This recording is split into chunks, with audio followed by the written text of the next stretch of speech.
सेनापति माधव सब कुछ जानता है, माधव को सब पता है। प्रभु ने अपनी माया से पांडवों को, पांचों पांडवों को उठाकर द्रौपदी की शिविर में रख दिया और द्रौपदी के पांचों पुत्र को पांडवों की शिविर में रख दिया। प्रभु मायावी है। और यहाँ अश्वत्थामा ने जाना कि पांडव सोए हुए हैं। उस समय पांडवों के मस्तकों को, पुत्र को मार दिया उन्होंने। उसका मस्तक लेकर आए दुर्योधन के पास। दुर्योधन ने हाथ में पटक कर देखा, अरे तो फूट गए। अरे महाराज, आपने क्या कर दिया मुझसे, अंत में बाल हत्या करवा दिया आपने, मुझे निमित्त बना दिया। और बोलते बोलते कहते प्राण निकल गए। दुर्योधन तो मर चुका है, लेकिन सुबह में जब अपने मरे हुए बेटे को द्रौपदी ने देखा, मां का हृदय रो उठा। सुखदेव जी, सुख जी लिखते हैं यहाँ पर, माता शिशुनाम निधनम सुतानाम निशम्य घोरम परितप्यमाना तदा रुदद्बाष्पकुला कलाक्षी तां संत्वयन्नाह किरीटमाली। जब द्रौपदी जी रो रही है तब किरीटमाली यानी श्री कृष्ण पधारे और सांत्वना दी और अर्जुन को साथ में लिया। देखो, अर्जुन ने यह प्रतिज्ञा ले ली कि तुम्हारे बेटे को मारने वाले का सिर काटकर उसके लहू से मैं तुम्हारे बेटे का तर्पण कराऊंगा, तुम्हारे हाथों से उसके मस्तक पर बिठाकर तुम्हें स्नान कराऊंगा। ऐसी बात यहाँ लिखी है। प्रतिज्ञा ले ली और अर्जुन को लेकर भगवान जब गए तब अश्वत्थामा को लगा मैं पकड़ा जाऊंगा। और उस समय उन्होंने ब्रह्मास्त्र छोड़ा। ब्रह्मास्त्र आया, जल रहे अर्जुन, और अर्जुन जी प्रभु की शरण। देखो, शरणागति की कथा यहाँ से शुरू होती है। यहाँ से शरण में गए, भगवान को कहा कि हे प्रभु, आप भक्तों को अभय देने वाले हैं, मुझे शरण में लीजिए, ब्रह्मास्त्र मुझे जला रहा है। कृष्ण कृष्ण महाभाग भक्तानां अभयं करः त्वमेको दह्यमानानां अपवर्गोऽसि संसृतेः। भगवान ने अपने शस्त्र से, सुदर्शन के तेज से ब्रह्मास्त्र को नष्ट किया। अब द्रोण पुत्र को पकड़ लिया, अश्वत्थामा को डोरी से, रज्जू से बांध लिया। जैसे कोई पशु को पकड़ कर ले जाते हैं ना बांध कर हम, वैसे नमित मुख है, बिल्कुल अवांग मुखम कर्म जुगुप्सित है ना, मस्तक नीचा नमा हुआ है। क्यों? इसलिए कि जुगुप्सित कर्म किया है, जुगुप्सित कर्म किया है, निंदनीय कर्म किया है। देखो, आजकल की बात थोड़ी बिलग है। हम आजकल के लोग को देखेंगे तो आपको पता लगेगा कि निंदनीय कर्म करने वाले भी ऊंचा सिर रखकर चलता है। आज तो कलयुग चल रहा है ना, अच्छे लोगों को अपनी मुंडी नीचे रखनी पड़ती है, अपना सिर। लेकिन जो शठ लोग होते हैं, जो पिशाची लोग होते हैं, वो अपने सिर को उठाकर चलते हैं। तो ये कलिकाल का प्रभाव है। लेकिन यहाँ अश्वत्थामा ने सोचा कि मुझसे निंदनीय कर्म हुआ है, मैं क्या देखूं, और किसी के सामने वो नजर नहीं मिला सकते थे। तो लेकर आए और द्रौपदी ने देखा, अरे तो हमारे गुरु जी के बेटे हैं, छोड़ो इसे, छोड़ो, क्योंकि उसके पिता के द्वारा आपको सब विद्या मिली है और ऐसे ब्राह्मण के ऋण में से आप उऋण नहीं हो पाएंगे। तो क्या किया जाए? अब अर्जुन को कहा भगवान ने, चलो इसका मस्तक उतार लो तुम अब। और भगवान जानते थे कि अश्वत्थामा को मारा नहीं जा सकता, क्योंकि अश्वत्थामा मणि लेकर आए थे साथ में, उनके मस्तिष्क पर मणि था। और दूसरी बात कि अश्वत्थामा साक्षात शंकर के अवतार है। क्रोध का अंश, रुद्र का अंश और काम के अंश से अश्वत्थामा का प्रगट्य हुआ है। भगवान शंकर के अवतार कितने हुए? 100 अवतार हुए भगवान शंकर के। और शिव के 100 अवतारों में 88 + 12 12 ज्योतिर्लिंग। ये 88 अवतारों में हनुमान जी का भी अवतार माना जाता है, अश्वत्थामा के भी अवतार माना जाता है। गुरु द्रोण ने काशी विश्वनाथ के 12 साल तक आराधना की थी, बाद में उसके बेटे का जन्म हुआ। ये अश्वत्थामा है, वो आज भी है, अजरामर है। और यहाँ इन्हें रोज उसको बुलाना पड़ता है अश्वत्थामा को। 7 चिरंजीव को ये गुरु बाबा न बुलाते हो तो अब बुला लेना। 7 चिरंजीवों को कथा सुनने के लिए बुलाना पड़ता है। अश्वत्थामा बलिर्व्यास हनुमान च विभीषणः नृपः परशुरामस्ते सप्तेता चिरजीविनः। अश्वत्थामा बलि राजा, हनुमान जी, विभीषण, कृपाचार्य, परशुराम जी और भगवान व्यास और 8वें मार्कंडेय ऋषि भी है। ये भी चिरंजीव माने जाते हैं। लेकिन ये 7 चिरंजीवों को भगवत कथा में अवश्य बुलाना होता है, बुलाना ही पड़ता है। ये 7 कथा रसिक है और सूक्ष्म रूप लेकर आकर बैठ जाते और कथा सुनते हैं।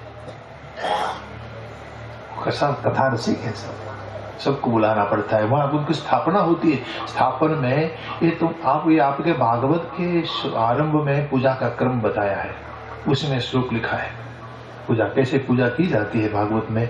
तो वहां लिखा है कि 7 चिरंजीवों को रोज बुलाओ, क्योंकि वो कथा रसिक। ये तो ठीक, पर आस पास में जितने सूक्ष्म जीव विचरण करते हैं ना, वो सभी कथा सुनते हैं। जो हम आंखों से अपनी आंखों से उसको देख नहीं पाते, ऐसे जो सिद्ध महापुरुष विचरते हैं, ये भी सब कथा सुनने बैठ जाते हैं। तो ये सबके लिए भी एक कथा है। तो कहने का भाव यह है कि ऐसे लोगों को भगवान की कथा बहुत प्रिय लगती है। अश्वत्थामा के लिए आखिर में भगवान ने निर्णय कर लिया कि अश्वत्थामा के मस्तक पर जो मणि था वो उतार लेने को अर्जुन को कहा और बालों सहित मणि को खींच लिया। भगवान ने उतार लिया अर्जुन के माध्यम से और अश्वत्थामा तेजहीन हो गए। देखो, ब्राह्मण का अपमान ही उसका मृत्यु है। उसका अपमान कर दो, मृत्यु हो गई। तो इस प्रकार वो मृत्यु के समान उसको दंड भी मिल गया और मणिविहीन अश्वत्थामा तेजहीन हो गए और वहां से निकाल दिए गए। अश्वत्थामा वहां से चले गए, लेकिन उनके मन में बड़ा क्रोध आया और इसलिए फिर उन्होंने ब्रह्मास्त्र का अनुसंधान कर दिया। ये ब्रह्मास्त्र दौड़कर चला आया उत्तरा के उदर में जो बालक था उसके पास। उत्तरा जो थी अभिमन्यु की पत्नी और उसके उदर में परीक्षित राजा थे बच्चे के रूप में, वो मर गए। अपने बच्चे को बचाने के लिए ये उत्तरा भगवान के शरण में आ गई है, श्लोक बोलती हुई, एक प्रार्थना करती हुई, पाहि पाहि महायोगिन देव देव जगत्पते नान्यं तद भयं पश्ये यत्र मृत्यु परस्परम् अभिद्रवति मामीश सरस्तप्तायसो विभो कामं दहति मंगनाथ मामे गर्भो निपात्यताम्। प्रभु, मुझे कुछ भी हो जाए, मैं मर जाने के जलने के लिए तैयार हूँ, लेकिन मेरे बच्चे की रक्षा करो प्रभु। आप ये मृत्यु मेरे पास दौड़ कर आ रही है, मेरे बच्चे को बचा लीजिए।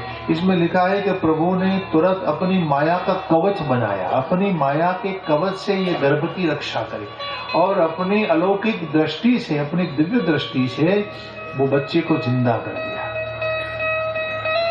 मरा हुआ बालक जीवित हो गया। ये बात यहाँ इतनी लिखी गई है। फिर आगे जब शौनक पूछेंगे ना, तब सूत जी खुलासा करेंगे उसके सामने कि प्रभु ने कैसे रक्षा की परीक्षित की। वो बात यहाँ नहीं लिखी, आगे लिखी है कैसे रक्षा की। तो कहा छोटा सा रूप लिया था, इतना अंगुष्ठ जैसा, हाथ में गदा रखी थी और गदा भगवान घुमा रहे हैं। तो ये बालक ने परीक्षित राजा ने अपनी माँ के गर्भ में इसे रूप को देखा, भगवान के रूप को। तो चतुर्भुज रूप धारण किया है, बिल्कुल छोटा सा, हाथ में गदा है और गदा जैसे उल्का घूमती है ना, उल्का की उपमा दी है।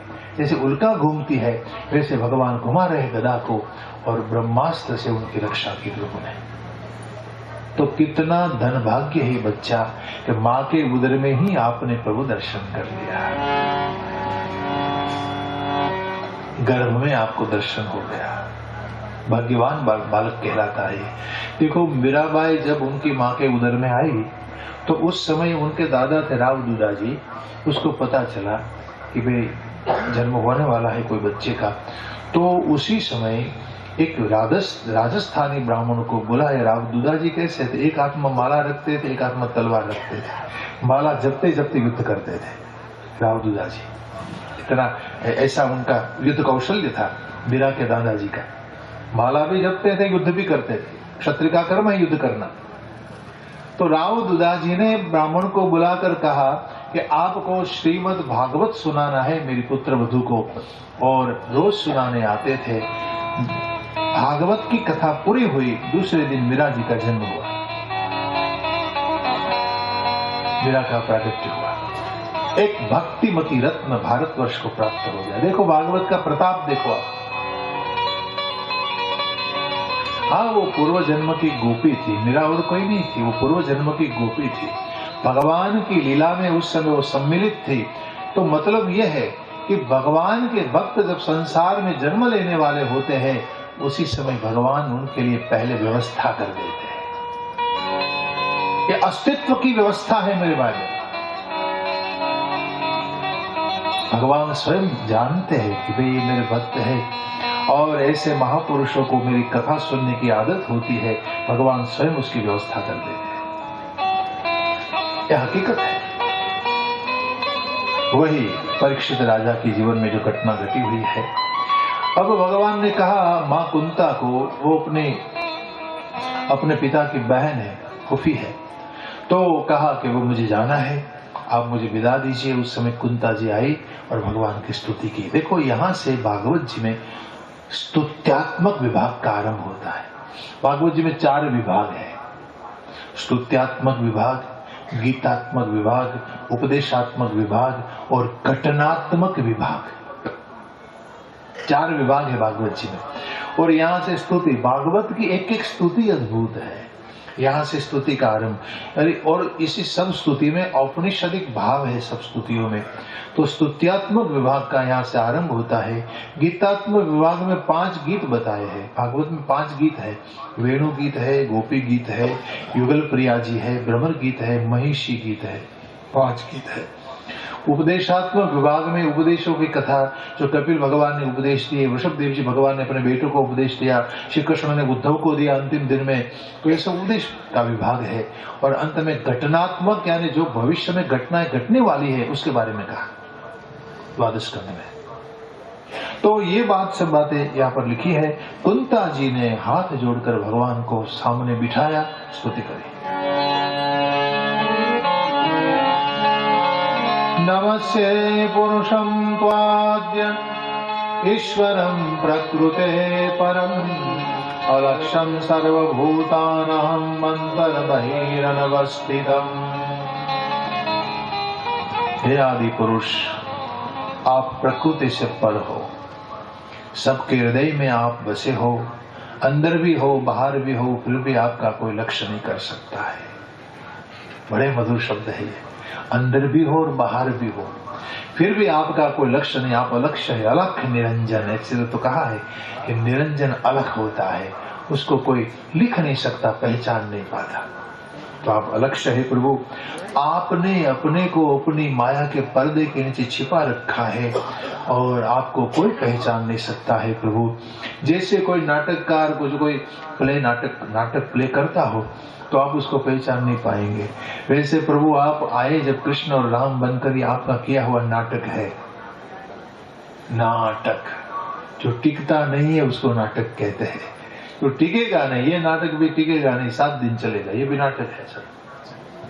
23 तारीख को नाटक पूरा हो जाएगा, तो फिर आपका दूसरा नाटक शुरू होगा। तो कहने का भाव है संसार नाटक है बस केवल। संसार के मंच पर हम आए हैं सब, और हम सब अपने अपने नाटक प्ले करते हैं। वैसे भगवान आकर प्ले कर गए, तो राम बन गए, कृष्ण बन गए। असल में तो राम कृष्ण भी नहीं है, वो तो ब्रह्म है। न राम है न कृष्ण है, वो नरसिंह है, लेकिन वो भगवान के अवतार है ना, इसलिए उसकी बड़ी महिमा है। यही बात कुंता जी ने बताई कि प्रभु आपका किया हुआ नाटक जब बड़े बड़े परमहंस जब सुनते या तो सुनाते हैं ना, तब उसकी मति विमल हो जाती है। तथा परमहंसानां मुनीनां अमलात्मनां भक्ति योग विधानार्थ कथं पश्येमहे स्त्रियः। मैं तो एक साधारण स्त्री हूँ, मैं आपके भक्तियों के बारे में क्या जानूं प्रभु। मैं आपको केवल प्रणाम करती हूँ बस। वे श्लोक बड़े मधुर, बड़े अद्भुत श्लोक। कृष्णाय वासुदेवाय देवकी नंदनाय च नंद गोप कुमाराय गोविंदाय नमो नमः। नमः पंकजनाभाय नमः पंकजमालिने नमः पंकजनेत्राय नमस्ते पंकजांग्रये। हे कृष्ण, वासुदेव, देवकी नंदन, नंद गोप कुमार, तो ये सब बहुत नाम ले लेकर कुंता माता ने भगवान को कहा, प्रभु आपने हमारी बार बार रक्षा की है, जब जब हमारे जीवन में विपदा आई ना प्रभु, तो आपकी शरण में हम आए हैं। आपने हमको अग्नि से बचाया, आपने हमको वनवास के दौरान बचाया है प्रभु, आपने हमारी बार बार खेवना और रक्षा की, और अंत में मेरे प्रपुत्र की भी रक्षा की आपने। तो प्रभु के उपकारों को रोज याद किया करो। मैं आपको एक प्रश्न करूं, भगवान की स्तुति क्यों करना चाहिए? क्यों? जवाब दे सकते? क्या कहेंगे आप? भगवान जो बहुत बड़े हैं इसलिए, या तो जगत उन्होंने बनाया है इसलिए, या तो भगवान हमको बहुत कुछ देने वाले हैं, बहुत कुछ देते इसलिए। क्यों स्तुति करनी चाहिए? भगवान की स्तुति क्यों करनी चाहिए? इसलिए करनी चाहिए स्तुति बार बार परमात्मा की कि भगवान में बिल्कुल अभिमान नहीं है, अभिमान बिल्कुल नहीं है प्रभु में। और भगवान इतने निराभिमानी है, और ऐसे निराभिमानी महापुरुषों को रिझाने के लिए आपको बार बार उसका स्तमन करना पड़ता है। वो रिझते नहीं जल्दी, उसकी काकलुदी करनी पड़ती है, जिसको भागवत में विक्लवितम कहा है। विक्लवितम, बहुत बार उनका स्तमन किया ही करो, बार बार किया करो, निरंतर किया करो, तब कभी रिझ जाते हैं। उसमें कोई अभिमान का एक भी अंश नहीं है हरि में। इसलिए स्तुति का विभाग बताया हमारे शास्त्रों में। सब स्तमन करते हैं हरि का, सभी संसार में जितने हैं ना, वो सब भगवान की स्तुति किया करते हैं। तो पूरा विभाग है इसमें, सब उपनिषदिक भाव है। और अगले मंत्र में कुंता जी ने कहा कि प्रभु आपके उपकार को हम कैसे याद करें, आपने बार बार हमारी रक्षा की है। प्रभु ने पूछा क्या चाहिए माँ आपको, तो कहा हमें विपत्ति दे दो। विपदा संतुल शाश्वत तत्र तत्र जगत गुरु, हमको विपत्ति दे दो प्रभु। कहा कि बेबा ये क्या मांग लिया आपने, विपत्ति तो बहुत है आपके जीवन में, फिर भी क्यों मांगी? तो कहा कृष्ण विपत्ति में ही आपका भजन होता है। जब संपत्ति बढ़ती है ना, तब हमको सोने की याद आती, सोनार की याद आती। बढ़ी हुई संपत्ति से क्या करेंगे कि चलो इतना सोना लेते हैं, चलो ये ओल्ड फैशन का नेकलेस हो गया है, नई फैशन का बना लेते हैं, उसी की याद आएगी। लेकिन विपत्ति में ही, विपदा में ही आपको भगवान याद आ सकते हैं, और भगवान में आपकी प्रीति बढ़ेगी। और इसलिए प्रभु मैं चाहती हूँ मैं आपको हर क्षण प्रतिक्षण याद किया करूँ। और आगे के मंत्रों में तो बड़े अद्भुत भाव है, लेकिन मुझे तो समय भी बहुत मेरे पास कम है, वरना मैं तो दो सत्रों में कथा करने वाला हूँ। 2 सत्रों में 3.5 घंटा में लेता हूँ, जो मेरे श्रोता है उनके सामने। तो कहने का भाव है, अंत में कहा कि प्रभु मैं आपकी कथा सुनूं, आपकी कथा का गान करूं, आपका गुणगान करूं, स्मरण करूं, वंदन अभिनंदन आदि करो, बस ये कृपा कर दीजिए। और अंत में कहा कि मेरी वृत्तियां जैसे गंगा का प्रवाह गंगा सागर में निरंतर मिलता रहता है, वैसे मेरी वृत्तियां आपके चरणों को छोड़कर कहीं न जाए, आप में ही लगी रहे। तो रति मुद वहता दद्दा गंगे वोग मुदनवती ही। बस हे योगेश्वर अखिल गुरु भगवान नमस्ते, हम आपको प्रणाम करते हैं। कुंता जी ने प्रभु की स्तुति की तो भगवान ने उसको वात्सल्य भक्ति दे दी। कुंता जी ने कहा कि कृष्ण आप रुक जाइए थोड़े दिन। तो कहा माँ मैं कैसे रुकूं, मुझे जाना है द्वारिका में। बहुत आग्रह किया। जब कोई बुजुर्ग या तो कोई वड़ील आदमी आपका रुकने को कहे ना, तो रुक जाना चाहिए। भगवान रुक गए, लेकिन क्यों रुके वो कोई नहीं जान पाया। फिर तो आ गए युधिष्ठिर आदि पांडवों ने भी आग्रह किया, भगवान रुक गए। लेकिन क्यों रुके थे? पितामह भीष्म के लिए रुके थे। पितामह भीष्म शरपंजर पर पड़े हुए थे, और मकर संक्रांति के दिन आप चाहते थे कि मेरा प्राण प्रयाण हो, और उस समय भगवान मेरे सामने हो। तो वो इच्छा थी उनके मन में, ये पूर्ण करने के लिए भगवान रुक गए थे।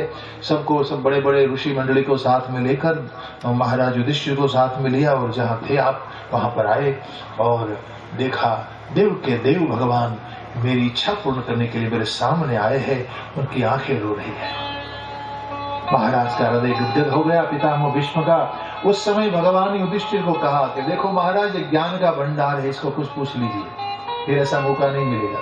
जब कोई आपके सामने कोई ज्ञानी व्यक्ति आ जाए तो मौका गंवाना मत, उसका पूरा लाभ उठा लीजिए। फिर मौका मिले या न मिले कौन जाने। संसार में सब क्षण जीवी है, सब क्षण भंगुर है, कब किसका क्या होगा कोई नहीं जानता। तो यहां लिखा है कि युधिष्ठिर ने बहुत प्रश्न किए और क्या चर्चा हुई। एक श्लोक में कहा, दान धर्मान राजधर्मान मोक्ष धर्मान विभागशः त्रिधर्मान भगवत धर्मान समासव्यास योगतः। ये सब चर्चा विशद रूप में है, अनुशासन पर्वों में बताई है। दान धर्म की चर्चा हुई, क्यों? क्योंकि कलयुग आ रहा है और कलयुग में दान ही एक धर्म माना जाएगा। यहाँ न सत्य रहेगा, न पवित्रता बचेगी, या तो न कोई तपस्या करेगा, केवल एक पद पर धर्म रहेगा, उसे दान धर्म कहते हैं। एक दूसरी बात सुनो, आप दान करते हो उसमें कोई आश्चर्य नहीं है। क्यों नहीं है मैं आपको बताऊं। जरूरत से ज्यादा धन संग्रह करने की शास्त्रों में मना है, उसे परिग्रह कहा है। परिग्रह का पाप हमको लगता है, और परिग्रह रूपी पाप हमको लगता है, उसका प्रायश्चित करना पड़ता है। तो आप दान करोगे ना, वो प्रायश्चित है। प्रायश्चित की प्रशंसा नहीं होती, उसकी जाहिरात नहीं होती, उसकी एडवर्टाइजमेंट नहीं की जाती प्रायश्चित की। चलो मैंने पछतावा कर लिया। तो कहने का भाव कि परिग्रह रूपी पाप के प्रायश्चित को दान कहते हैं। आपने जो संग्रह बहुत किया है और बहुत संग्रह किया है तो उसका प्रायश्चित कर रहे हैं दान के रूप में। तो दान धर्म की चर्चा की, फिर राज धर्म में पृथ्वी की कथा सुनाई, फिर मोक्ष धर्म में विष्णु सहस्त्र नाम की महिमा बताई।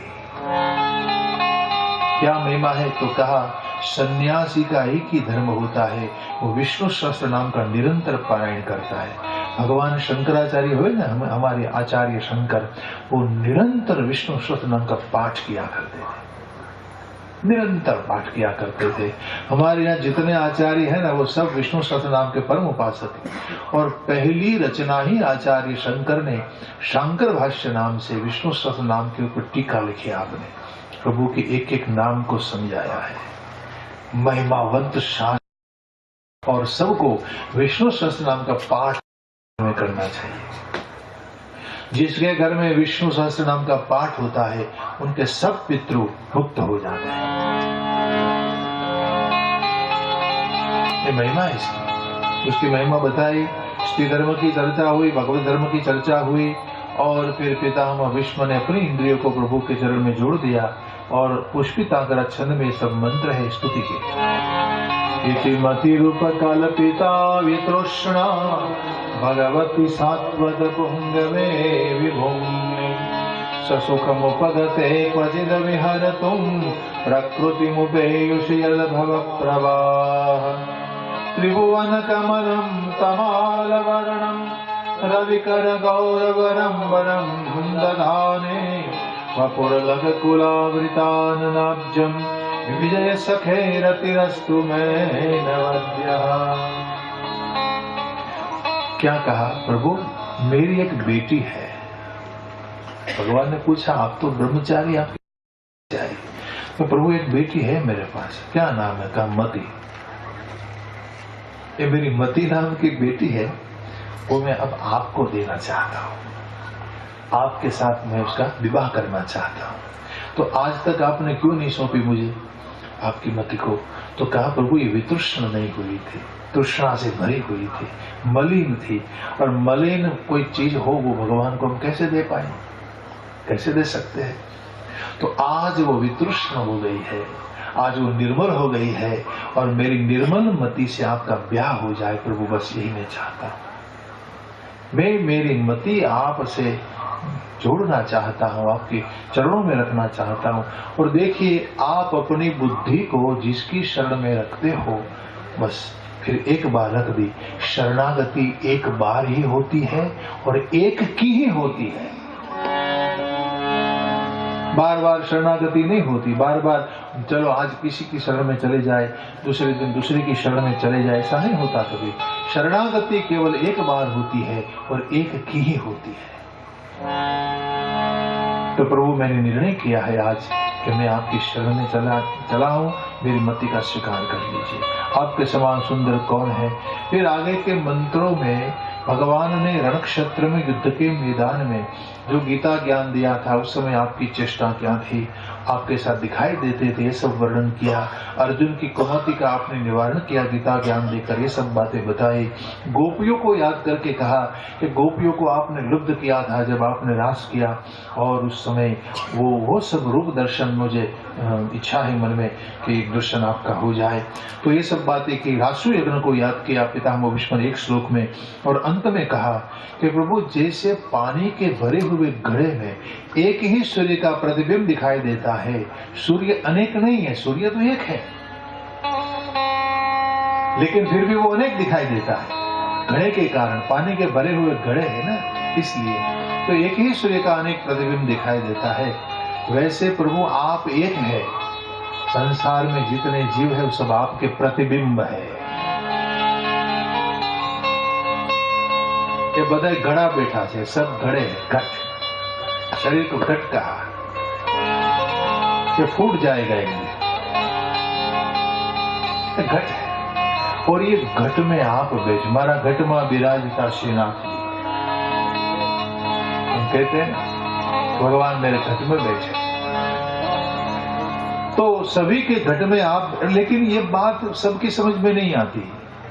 समाधि का अनुभव करने वाले जो है, जिसका भेद मिट चुका है, उसकी समझ में बात आती है। ये भाव है श्लोक का। तमिमहमजं शरीर भाजाम रदि रदि दिष्ठितमात्म कल्पितानां प्रतिदशमिव नेक धारकमेकं समधि गतोस्मि विदुत भेद मोह, समधि गतोस्मि विदुत भेद मोह।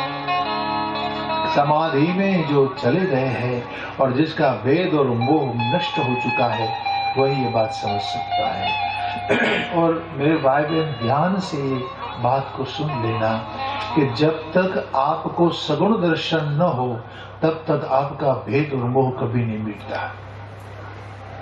चाहे कितनी भी साधना कर लो, साधना हम करते रहे, लेकिन सगुण दर्शन जब तक नहीं होता भगवान का, तब तक न भेद मिटता है न मोह मिटता है। भगवान का एक बार हमको दर्शन हो जाना चाहिए बस। और जिन्होंने प्रभु का सगुण दर्शन किया है, उसी का एक भेद मिटा है, वही व्यक्ति अभेद को पा लेता है। ये निश्चय सत्य है। तो इस प्रकार स्तुति गान हुआ और अंत में अपने प्राण को प्रभु के चरणों में जोड़ दिया। आपको साहित्य मुक्ति देते हैं भगवान, और बाद में उसके पीछे जो भी क्रियाकांड करना चाहिए वो सब पूरा करके भगवान ने सबके शोक का निवारण कर दिया है। और पश्चात फिर आए सब हस्तिनापुर में, और युधिष्ठिर के हाथ में साम्राज्य आ चुका है। अब इसमें लिखा है कि युधिष्ठिर जी के साम्राज्य में ये धर्म राज्य है। जहाँ धर्म राज्य होता है वहाँ सब सुख होता है। यहाँ रहने वाले सब लोग धर्मशील है। और धर्मशील किसको कहते हैं? उनके लक्षण हमारे शास्त्रों में बताए। धर्मशील के लक्षण क्षमा, दया, मन का संयम होना चाहिए, शरीर और अंतःकरण की पवित्रता होनी चाहिए, तो झूठ न बोलता हो कभी, तो सत्य का आचरण करता हो, तो आदि आदि ये सब गुण है हमारे शास्त्रों में। तो इतने गुण जिसमें होते हैं वो धर्मशील कहलाता है। तो धर्म राज्य की स्थापना हुई। और अब यहाँ से भगवान श्री कृष्ण, उद्धव जी भी साथ में थे, ये भी लिखा है, अर्जुन आदि को साथ में लेकर अब हस्तिनापुर से आगे चले। अनेक प्रांतों को पार करते हुए प्रभु यहाँ से द्वारिका आए। द्वारिका कई दिनों तक नहीं गए थे आप, और द्वारिका आप पधारे और वहाँ सब सुखी हो गए भगवान को देखकर। अब आगे के अध्याय में कहा कि विदुर जी कई सालों से यात्रा में निकल गए थे। कब से गए थे पता है? कब से गए थे? दुर्योधन बार बार विदुर जी का अपमान करता था। ये बात तृतीय स्कंद में आएगी। भागवत का संदर्भ मिलाना पड़ता है, आगे पीछे ये सब कथा है। तो तृतीय स्कंद में ये बात आएगी कि बार बार वो अपमान करता था, तो उन्होंने सोचा कि भाई ऐसे लोगों को द्वारा अपमान क्यों सहे हम, तो अपना धनुष बाण वहां पर रख दिया और निकल गए। और आप निकल कर बहुत यात्राएं करके बहुत सालों के बाद आप आए, बहुत सालों के बाद, यानी 27 साल तक आपने 36 साल तक आपने यात्रा की, ऐसा ही विधान है।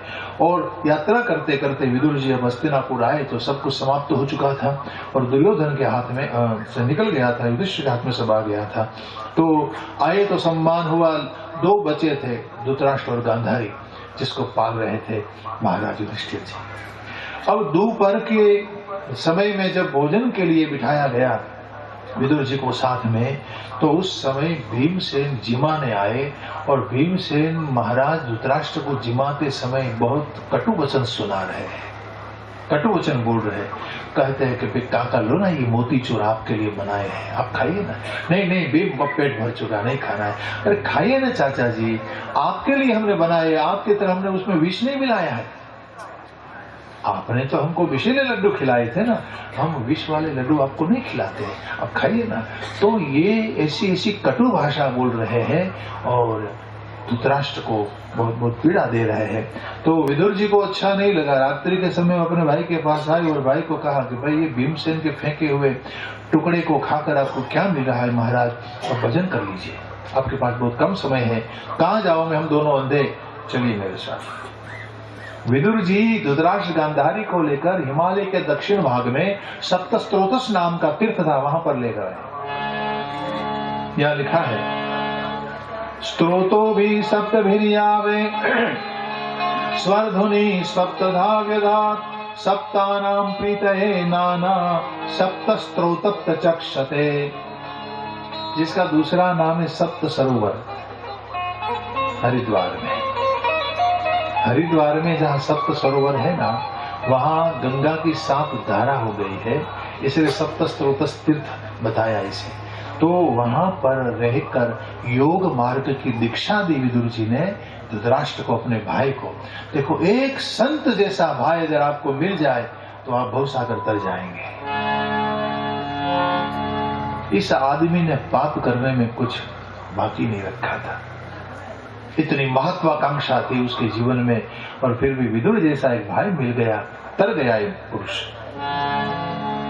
धृतराष्ट्र तर गए और यहाँ आकर लेकर आए। बाद में इसमें लिखा है कि युधिष्ठिर जी सुबह में प्रणाम करने जाते हैं, उसका नियम था, लेकिन उसको चाचा नहीं दिखाई दिए। तो संजय को पूछा, संजय ने कहा मैं नहीं जानता हूँ कहाँ गए। उस दौरान वो शोक कर रहे थे, कहाँ गए होंगे, क्या हुआ होगा इसका, क्यों चले गए। तो उस समय नारद जी आए और नारद जी को पूछा तो नारद जी ने सब सच बात बता दी कि भाई वो वहां पर ठहरे हैं, योग मार्ग की दीक्षा ली है उन्होंने, और विदुर जी के संग में वो बहुत भजन भाव में लगे रहे। तो युधिष्ठिर को बड़ी शांति मिल गई। और फिर आगे नारद जी ने कहा कि आप जैसे सत्यनिष्ठ पुरुष को रहने योग्य समय नहीं रहा महाराज, अब जाने की तैयारी कीजिए, स्वर्गारोहण की तैयारी कीजिए। संकेत करके संत चले गए नारद जी। अब यहाँ कई दिनों तक अर्जुन का समाचार नहीं आया था। अर्जुन द्वारिका गए थे भगवान के साथ, तो अर्जुन का समाचार क्यों नहीं मिला, क्या हुआ होगा। तो सभा में बैठे हैं भीमसेन के साथ, तो अपशुकन होने लगे। तो अपशुकन होते हैं तो उसके बारे में युधिष्ठिर चर्चा कर रहे हैं कि भाई आकाश में से लहू बरस रहा है, पृथ्वी कांप रही है, ऐसा मुझे क्यों अनुभव होता है। मूर्ति में से अश्रु बह रहे हैं, देखो गाय माता की आंख में अश्रु निकल रहे हैं। तो ये सब अपशुकन माने गए शास्त्रों में। तो नक्की कोई अघटित घटना हमारे जीवन में घटेगी, या तो कोई हमारा स्वजन हमको छोड़कर चला जाएगा। देखो, ये अपशुकन जब हो रहा था उस समय द्वारिका में यादवा स्थली हो रही थी, एक दूसरे को काट रहे थे सब यादव, और भगवान साक्षी भाव से सबको देख रहे थे। किसी को प्रभु ने रोका नहीं, क्योंकि ये सब उनकी इच्छा से हुआ था। भगवान का सत्संकल्प था कि यही हो। तो एक घटना घट रही थी, तो इसका संकेत मिल रहे थे युधिष्ठिर जी को। उसी दौरान अर्जुन जी आए और अर्जुन जी के सामने बहुत प्रश्न रख दिए, और अर्जुन जी ने उस समय कहा कि बड़े भैया मैं आपको क्या बताऊं, भगवान ने हमारी वंचना की है। वंचितो हम महाराज हरिणा बंधुरूपिणा येन मे अपरतं तेजो देव विस्मापनं महत्, देव विस्मापनं महत्। महाराज हम आपको क्या बताएं, हरि ने हमारी वंचना कर दी है, हमारे साथ छल किया है, सब बातें सुनाई, हमने कितना प्रेम किया हरि से, और हरि हमको छोड़कर अकेले छोड़कर चले गए। और जो भी घटना घटी थी ये सब बातें सुनाई, रोते हुए बिलखते हुए, और आखिर में सबने निर्णय किया कि अब क्या किया जाए, अब हम स्वर्गारोहण करेंगे। और उसी समय वज्रनाभ को साथ में लेकर गए थे। वज्रनाभ कौन? वज्रनाभ थे अनिरुद्ध के बेटे, और उस समय वज्र बिल्कुल छोटे थे, तो वज्रनाभ को मथुरा का शासन, मथुरा मंडल उस समय खाली था बिल्कुल, तो उसका शासन दिया वज्रनाभ को, और हस्तिनापुर का शासन दे दिया, परीक्षित राजा को सौंप दिया। और पांचों पांडव से द्रौपदी जी ने विदा ले लिया। विदा लेकर आए, आप बद्रीनाथ और केदारनाथ की ओर चले। बद्री और केदार के बीच में स्वर्गारोहिणी नाम का पहाड़ है, उस पर आरोहण करके आपने भगवान के चरणों में स्थान प्राप्त कर लिया। यहाँ लिखा है अंतिम मंत्र में कि पांडवों के महाप्रयाण की कथा जो सुनेगा उसकी भक्ति सिद्ध हो जाएगी। देखो भागवत का नियम है, प्रत्येक अध्याय में उसका फल बताया है। यश श्रद्धये तद भगवत प्रयाणम पांडव सुतानाम इति संप्रयाणम शृणोत्यलम स्वस्त्यनम पवित्रम लब्ध्वा हरो भक्तिमुपेति सिद्धिम, लब्ध्वा हरो भक्तिमुपेति सिद्धिम। उसको भगवान की भक्ति सिद्ध हो जाएगी। तो एक कथा क्यों सुनाई भाई? तो कहा परीक्षित के पूर्वजों की कथा इसलिए सुनाई कि शरणागति क्या होती है इनसे सीखिए, इन लोगों से सीखे शरणागति क्या होती है। विश्व पितामह को पूछ लीजिए, कुंता जी को पूछ लीजिए, उत्तरा को पूछिए, अर्जुन को पूछिए कि शरण में कैसे रहा जाता है। तो 5-5 पीढ़ी की शरणागति के लक्षण को सुनाने के लिए कथा सुना दी, और कहा कि इस परिवार में भगवान की आराधना करने वाले आए हैं परीक्षित राजा। अब राज्य मिल गया है आपको, अपने पूर्वज तो चले गए सब, तो अश्वमेध यज्ञ का अब परीक्षित ने आयोजन किया है। परीक्षित का तो जन्म हो चुका था और वो बड़े हो चुके थे, उस समय बहुत समझदार हो चुके थे। तो परीक्षित राजा फिर बाद में अपने हाथ में डोर संभाल लेते हैं और इस प्रकार राज चलाने लग गए। अब क्या हुआ, थोड़े दिन में उन्होंने अश्वमेध यज्ञ का आयोजन किया है। अश्वमेध यज्ञ का आयोजन करते समय उन्होंने सोचा कि सब राजाओं को जीतना पड़ेगा, विश्व विजयी होना पड़ता है।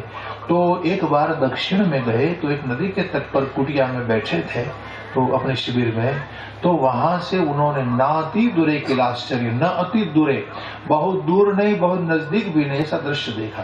क्या देखा उन्होंने? एक वृषभ खड़ा था, बैल, उनके 3 पैर काटे हुए थे कि कोई आदमी उसका पैर काट रहा था, चौथा पैर भी। उसके पास में गौ माता खड़ी थी और गौ माता रो रही थी, बिलख रही थी, और उस बैल को कह रही थी कि भाई आपकी दशा किसने की महाराज। वो धर्म थे, वो बैल और कोई नहीं था, वृषभ वो धर्म था। और गौ माता पृथ्वी का रूप लेकर, पृथ्वी गौ माता का रूप लेकर आई थी। तो उस समय वो कह रही थी कि देखो धर्म को धारण करने वाले तो कृष्ण थे, वो हमको छोड़कर चले गए, अब हमारा कौन भाव पूछे भाई, अब हमारे पास तो कोई ऐसा है नहीं। कृष्ण ही धर्म के लक्षण को धारण करने वाले थे। तो यहाँ लिखा है क्या बोली धरती माता, क्या बोली? धर्म के इतने गुण है, सत्यम शौचम दया क्षांति त्यागः संतोष आर्जवम् शमोदमस्तपः साम्यं तितिक्षौ उपरति श्रुतम्। इसमें से एक भी गुण हमारे अंदर है? अगर है तो आप धार्मिक है। सत्यम, पवित्रता, दया, शांति यानी क्षमा देने की शक्ति, उसको शांति कहते हैं। त्याग, संतोष, आर्जव यानी तीनों प्रकार की सरलता, शम यानी बुद्धि की शांति, दम यानी इंद्रियों की शुद्धि, तपस्या यानी अपने केंद्र में शांत रहना। तो कहने का भाव ये है कि ये सब धर्म के गुण है। वो धारण करने वाले कृष्ण तो अवतार दशा में है नहीं, वो तो अनावतार दशा में चले गए हैं। वो हमारा कौन? तो सब बातें हो रही थी और उस दौरान परीक्षित ने ये भाषा सुन ली तो पास में आए और पूछा कि आपकी हालत कैसे हो गई। तो यहाँ ये धर्म ने नहीं बताया कि कलयुग ने मेरी हालत की है। क्यों नहीं कहा? क्योंकि कलयुग में यही होगा, यही होगा। कली का एक ही धर्म है, अधर्म। कलयुग एक ही काम करता है, अधर्म के पैर काटता है। कलयुग का ही काम है और वो सभी को परेशान करता है, सभी को।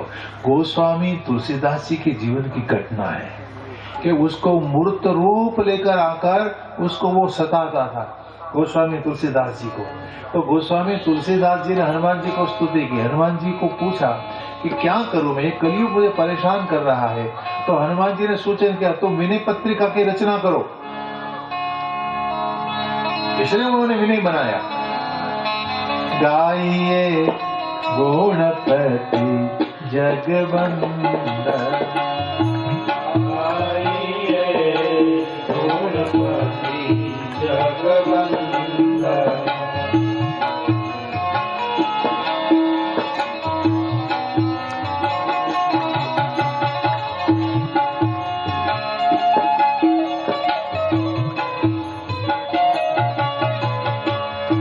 शंकर सुवन भवानी के नंदन, शंकर सुवन भवानी के नंदन। गाइए गुणपति जगवंदन, गाइए गुणपति जगवंदन।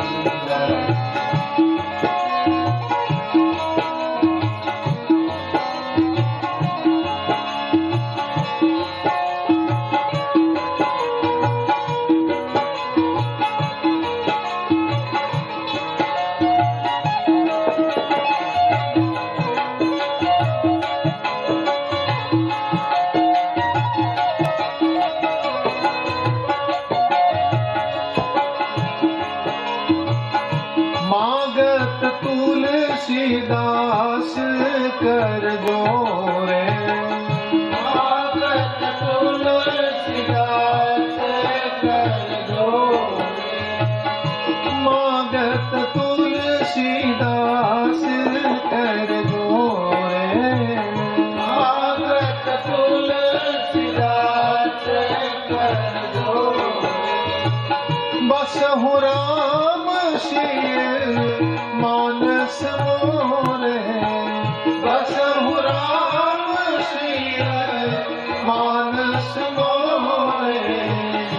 गाइए गुणपति जगवंदन, गाइए गुणपति जगवंदन।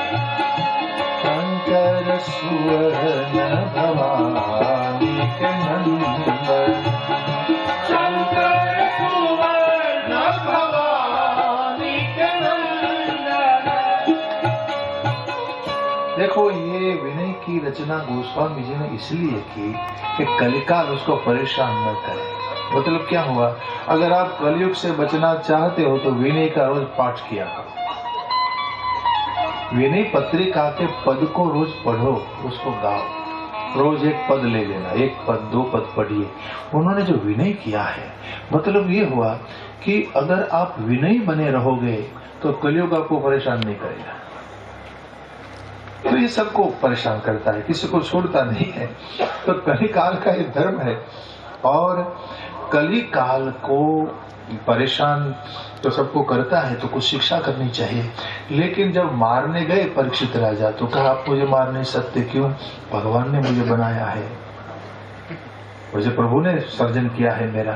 तो ये जो युग धर्म है ना, चारों युग धर्म है, सत, त्रेता, द्वापर, कलियुग। कल भी कहा था मैंने कि सतयुग में 1,00,000 वर्ष का आयुष्य सबका होता था, त्रेता में 13,000 साल का आयुष्य होता था, द्वापर में 1,000 साल मिले थे और कलयुग में हमको 100 साल मिले हैं।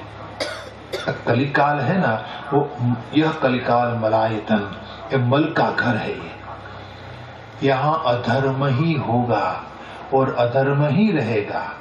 आप चाहे कितने भी सावधान रहे, आप बच नहीं पाएंगे।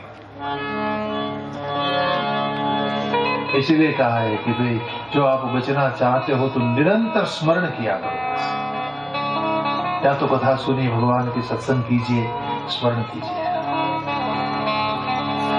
तो पूछा, जब तो जवाब नहीं दिया धर्म ने, समझ गए महाराज, और चारों पैर उसके जोड़ दिए।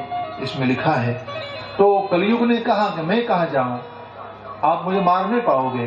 तो उस समय परीक्षित राजा ने कहा कि तुम्हें यहाँ रहना है, जहाँ जुआ खेला जा रहा हो वहां तुम रहोगे।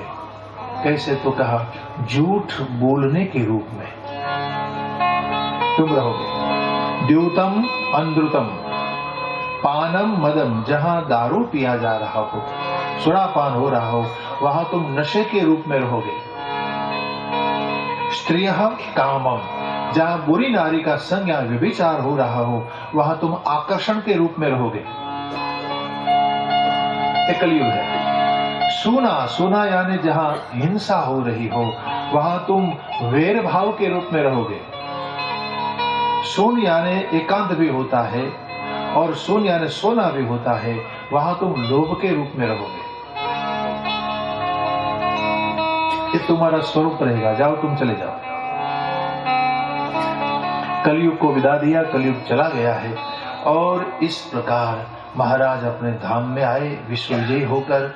अब धर्म राज्य की स्थापना आपने जो आपके परिवारजनों ने की थी, पूर्वजों ने, उसी परंपरा को आप आगे ले जा रहे हो। और जैसे भगवान बुद्ध ने महाविनिष्क्रमण किया था, वैसा काम परीक्षित ने भी किया है। धर्म के लिए महाराज ने बहुत पुरुषार्थ, इसलिए साधु संतों के वो प्रिय हो गए थे, बहुत प्रिय बन गए थे महापुरुषों के। तो ऐसे थे महाराज परीक्षित। अब देखो, प्रारब्ध कभी किसी को छोड़ता नहीं है। जो प्रारब्ध आपका है वो आपके सामने जरूर आएगा, चाहे आप संत हो, चाहे आप महंत हो, चाहे आप सामान्य व्यक्ति हो, लेकिन भजन ही आपको प्रारब्ध से बचा सकता है। भजन पुरुषार्थ है। प्रारब्ध के बल पर पड़े नहीं रहना चाहिए। प्रारब्ध तो अपना काम करेगा, लेकिन भजन प्रारब्ध को बदल देता है। परीक्षित का प्रारब्ध बदल गया है। हाँ, लिखा है उसके जीवन में कि उसको सर्पदंश होगा, ये सब आगे बात आई है। ब्राह्मण का श्राप होगा। अब ये प्रसंग आ रहा है, परीक्षित के जीवन में घटना घटने जा रही है। हाथ में धनुष बाण लिया और जब शिकार करने जाता है, आखेट करने जाता है, और उस समय बहुत सारे मृगों की हिंसा करके, संध्या का समय था, एक शमिक नाम के ऋषि का आश्रम, वहां प्रवेश किया आपने और देखा शमिक ध्यान में बैठे थे। तो सुना नहीं उसकी बातों को, जब कह रहे थे कि मैं तो राजवी हूँ, आर्यावर्त का राजा, मेरा नाम परीक्षित है। लेकिन ध्यानस्थ मुनि जब सुन नहीं पाए, तो जो बैठा हुआ कलयुग था, उसके कारण आपकी बुद्धि में थोड़ा रोष आ गया, थोड़ा रजोगुण आ गया, क्योंकि बुद्धि में उसने प्रवेश कर दिया था कलिकाल ने। तो हुआ क्या कि परीक्षित को लगा कि ये सुनता है फिर भी मेरी अवमानना कर रहा है। अवज्ञातम विवात्मानम, मेरी आत्मा की अवज्ञा कर रहा है, अवमानना कर रहा है। तो गुस्सा आ गया, क्रोध से भर गया हृदय। और आसपास में देखा तो गतास उर्गम रुषा, मरा हुआ सांप देखा और धनुष के उठाया, धनुष के द्वारा, और शमिक के गले में डाल दिया। मरे हुए श्राप को माला बनाकर पहना दिया और चला गया अपने राज्य में। यहाँ उनका बेटा था श्रृंगी आया, और श्रृंगी ने देखा कि अपने पिता की हालत कौन करके ऐसा चला गया, कौन था वो। तो वो कहने लगे, कोई भी हो, लेकिन एक कार्य क्षत्रिय का होना चाहिए, क्योंकि इतना दुस्साहस और कोई नहीं कर सकता। लेकिन मैं आज बोलने जा रहा हूं कि अहो अधर्म पाला नाम पिन माम बलि भुजा में, वह आज उनको पता नहीं है कि जो राज्य हमारा था ब्राह्मणों का, हमने क्षत्रिय को पालन करने के लिए दिया है। वैसे तो वो हमारे दास के रूप में हमारे द्वार पर खड़े रहने वाले लोग हैं, लेकिन आज वो स्वामी बनना चाहते हैं। परशुराम जी ने 21 बार निक्षत्रिय करके पृथ्वी हमको दे दी थी, और ब्राह्मणों ने आपको दी है वो परिपालन करने के लिए, और आपने छीन ली, ब्राह्मणों से ले ली। लेकिन अगर वो लेकर वो राजा बन जाना चाहता है, वो बड़ा होना चाहता है, ब्राह्मणों को अवहेलना करना चाहता है, तो उसको सजा अवश्य मिलेगी। जिन्होंने भी लंघित मर्यादा का कार्य क्रिया किया है, जो जिन्होंने कोई भी हो, जो मेरे पिता का अपमान करके यहाँ से गया है, उसकी आज्ञा का उल्लंघन करके गया है, वो कोई भी हो, उसको आज से 7 दिन के बाद तक्षक नाम का नाग सर्प दंश करेगा, उसको दंश करेगा और उसकी मृत्यु हो जाएगी। इति लंघित मर्यादम तक्षकः सप्तमे हनिः दक्षते स्म कुलांगारं चोदिता में तद्रुहम्। श्राप के शब्द श्रृंगी के मन में से, मुख में से निकले। ये वचन सिद्ध महापुरुष था, तो उनको वचन सिद्धि मिल गई थी, तो ये तो घटना घटने ही वाली थी। लेकिन जब समाधि में से बाहर आ गए, व्युत्थान में महाराज आए बाहर, तो रोते हुए बेटे को पूछा, रो रहे थे श्रृंगी, तो पूछा क्या हुआ है, सब घटना के बारे में सुना और कहने लगे, बेटे आपने क्या कर दिया, आपने बड़ा अपराध कर दिया है, क्योंकि आपको पता नहीं है कि परीक्षित राजा भगवान के प्रिय है बहुत, और भगवान के भक्त को आपने श्राप दे दिया है, इसलिए आपके लिए मैं भगवान की क्षमा मांग रहा हूँ, आपके लिए मैं मांग रहा हूँ। यहाँ बोले हैं महाराज, अपापेषु वृत्त्येषु बालेना अपक बुद्धिना पापम कृतं तद भगवान सर्वात्मा क्षन्तुमर्हति। हे प्रभु, आप सर्वात्मा हैं, मेरे बच्चे ने अपनी अपक्क बुद्धि के कारण श्राप दे दिया है महाराज परीक्षित को। आप तो सर्वात्मा है, परीक्षित आपके भक्त हैं महाराज, आपको मैं विनती कर रहा हूं, मेरे बेटे को क्षमा कर दीजिए। देखो, कोई भी अपराध जब हमसे हो जाए तब क्षमा मांग लेना चाहिए। हम क्या करते, क्षमा नहीं मांगते, अपराध करते, अपराध के ऊपर अपराध किया करते हैं, क्षमा कभी नहीं मांगते। क्षमा याचना करनी चाहिए। हमसे अपराध हो जाए तो क्षमा अवश्य मांग लेनी चाहिए भगवान कि हमसे हो गया, हे अपराध को क्षमा कर दीजिए। सूर्य वर्णन करते आगे के अध्याय में कि उस समय कुछ शिष्यों को भेजा और यहाँ समाचार मिलता है महाराज परीक्षित को। परीक्षित राजा ने अपने मुकुट को जब मस्तक से नीचे उतारा और उस समय परीक्षित के विचार बदले और सोचने लगे कि अहो मया नीच मनार व्रत कृतम नीरागसी ब्रह्मणि गूढ़ तेजसी। ये मैंने क्या कर दिया, मैंने एक ब्राह्मण के तेज का निरादर कर दिया, मैं जान नहीं पाया कि कौन महापुरुष है, मुझे शिक्षा होनी चाहिए। और उसी समय शिष्य वृंद ने आकर कहा, आपको श्राप हो चुका है महाराज, और तुरंत परीक्षित राजा प्रसन्न हो गए। देखो, ये पात्र महापुरुष थे, योग्य महापुरुष थे, बिल्कुल तैयार महापुरुष थे, उसका अंतःकरण बिल्कुल तैयार था। वेदांत में ऐसा कहा है कि जिसका अंतःकरण तैयार होता है ना, वो साक्षात्कार की भूमिका तक बहुत जल्द पहुंच जाता है। ये तो तैयार पुरुष है ना, उसका अंतःकरण त्याग से भरा है, विवेक और वैराग्य से भरा है, वो साधक कक्षा का जीव है, और इसलिए उसको अच्छा लगा कि जो भी हुआ मेरे हित में हुआ है। और तुरंत निर्णय हुआ राज छोड़ने का, राज्य का त्याग करके जन्मेजय को राज शासन सौंप दिया और आप आए शुकताल क्षेत्र में। देखो, ये आप जाए, जब दिल्ली से मुजफ्फरनगर आएगा, हरिद्वार की ओर जाए आप, तो मुजफ्फरनगर से दाहिनी ओर 55 किलोमीटर जाएंगे गंगा तट की ओर, तो वहां एक क्षेत्र है शुकताल क्षेत्र। शुकताल क्षेत्र में जहाँ पहली कथा सुखदेव जी ने परीक्षित राजा को सुनाई, ये परीक्षित राजा वहां पर आकर बैठ गए। बड़े बड़े संत पुरुष को पता लगा, ये भी सब आ गए, और बड़े बड़े संत आए, बत्री, वशिष्ठ, च्यवन, शरद्वान, अरिष्टनेमी, भृगु, अंगिरा, सबका स्वागत किया। बाप जी बहुत अच्छा हुआ आप आए बिन बुलाए, और जिनकी पधरामणी करने के लिए जिसको विनती करनी पड़ती है वो आप बिन बुलाए मेरे आनंद प्रभु पधारे हैं। आज मैं निर्भाग्य हुआ हूँ, बस यही मांग रहा हूँ कि मुझे आपका आश्रय मिले, बस बार बार आप जैसे लोगों का संग मुझे मिले और पूरे संसार में सभी मेरे मित्र बन जाए। मैत्रस्तु सर्वत्र नमो द्विजेभ्यः, ये मांग रखी। अब पूछा, बाप जी मेरे पास 7 दिन है, 7 दिन में मुझे मुक्ति चाहिए, मिलेगी? सब मौन हो गए। भला 7 दिन में मुक्ति मिल सकती है? जन्म जन्म मुनि जतन कराहे,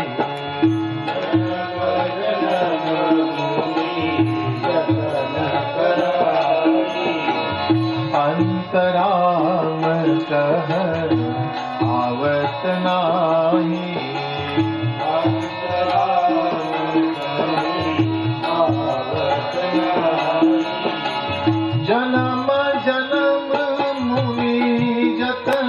कराही, जन्म जन्म मुनि जतन कराई। अंतराम कह आवत नाही, अंतराम कह आवत नाई। जनम जन्म मुनि जतन कराही। जन्म जन्म मुनि जतन कराई।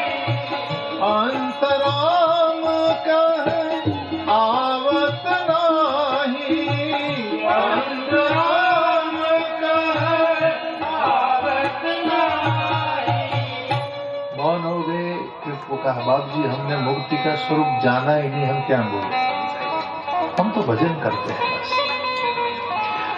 बार बार विनती करे तो क्या बोले, सुनिए क्या बोलिए सर, हम नहीं जानते मुक्ति क्या है महाराज, लेकिन हम आपको गारंटी देते हैं, वचन देते हैं कि जब तक हमारे सामने आपका शरीर है तब तक हम आपके सामने बैठे रहेंगे, हम आपको छोड़कर नहीं जाएंगे।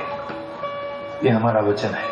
सर्वे वयम तावदिहास्महेद्यम कलेवरम यावद असो विहाय, कलेवरम यावद असो विहाय, जब तक आप अपना कलेवर त्यागेंगे नहीं, शरीर छोड़ेंगे नहीं, तब तक हम आपको छोड़कर कहीं नहीं जाएंगे।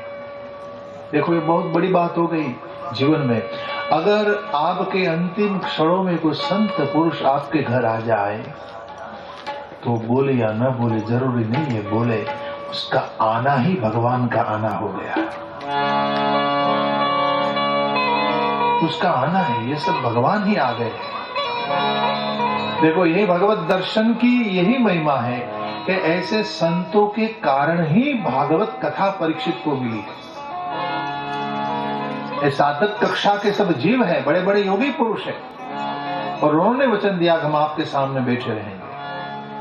कोई भी साधक कक्षा का आदमी, कोई व्यक्तित्व, कोई महापुरुष आपके घर आ जाए, आपकी अंतिम क्षण चल रही हो, समझ लेना भगवान ने आपके लिए उसको भेजा है।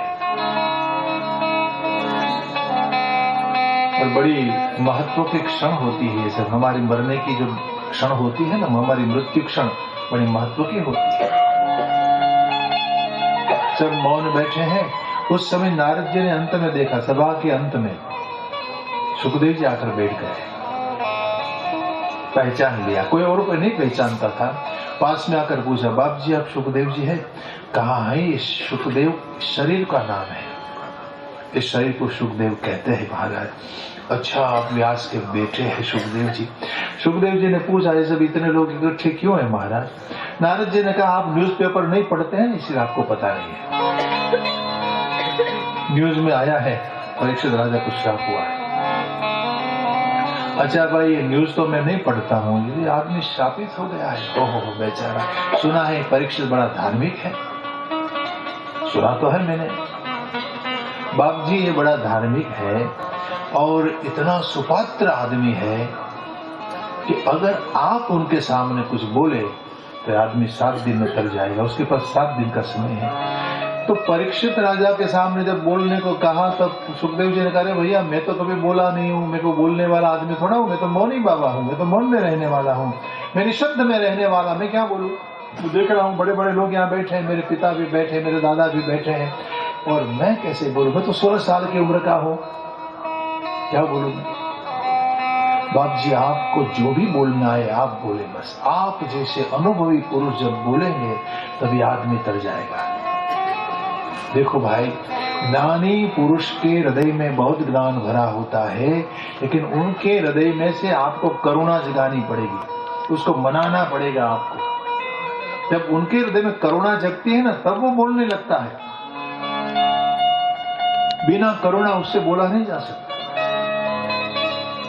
करुणा जगाई और कहा, बाप जी ये खड्डे में गड्ढे में गिरने जा रहा है, ये संसार के खड्डे में कुएं में गिरने जा रहा है, और आप जैसे पुरुष जहाँ बैठे हो, दुनिया कहेगी कि परीक्षित की सभा में सुखदेव जी बैठे थे फिर भी उसका पतन हो गया। क्या आप ऐसा चाहेंगे? अच्छा चलो चलते हैं। और यहाँ व्यास ने लिखा, कैसा दिखाई देते हैं सुखदेव जी?